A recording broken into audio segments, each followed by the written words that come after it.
What if there was a formula to success at school? Hi, the Lonely Buccaneer here. In this video, we're discussing the way to take smart notes, plan for exam and take exam like top students. Ideas inspired by the book How to Become a Straight A Student by Cal Newport. Let's start by saying that the first step to having good grades is consistent study routine. Like going to the gym, it's better to work out 45 whole minutes 3 times a week than spending 3 hours once a week.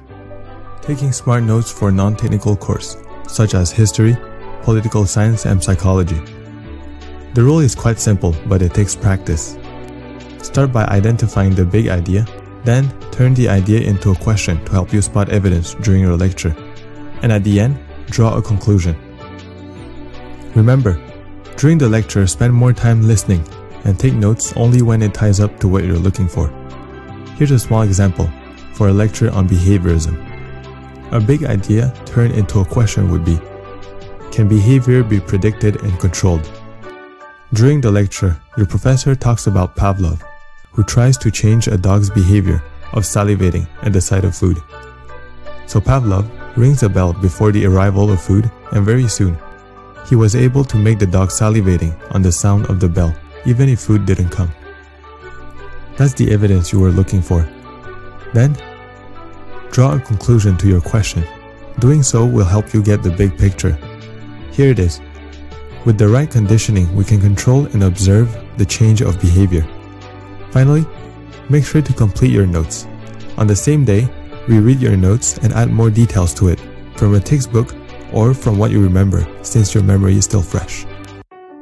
Prepare for exam. Begin by preparing a study schedule. Schedule sessions between 1 and 2 hours, early during the day and far from distraction. Personally, when I had late class, I like to study early in a coffee shop. If not, I tried to squeeze in an hour during lunch break or between 2 classes to take advantage of the higher energy level during the day. Next, define important topics and build a study guide for the exam. Here's a quick example. Let's say I'm building a study guide for the exam on behaviorism.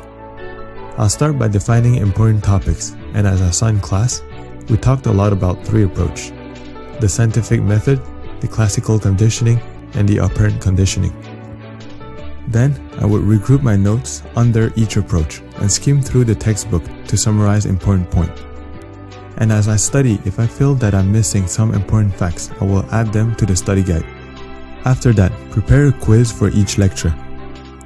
Turn each topic from your study guide into questions.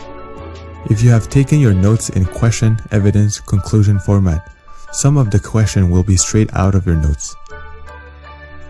When it comes to studying, read through your lecture from your study guide and try to recall concept as you finish a page. After each lecture, answer the quiz, and if you don't understand something, go back, do some research or talk to a friend. Taking exam. First, read through the exam once to prime your brain. Then start by the easiest question to build confidence, and attack harder ones as you go. Finally, save some time to proofread and add details to your answer, or answers that you feel less confident. Let's recap. Take notes only when you need. Otherwise, spend more time listening. When you study, build a study guide divided into lectures that summarize all important points. And before the exam, make sure to test yourself. The verdict: I wish I had read this book during my university years. I would definitely have got better grades.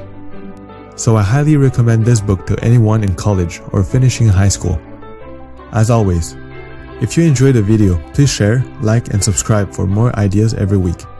And I hope I brought you one step closer to your brighter self.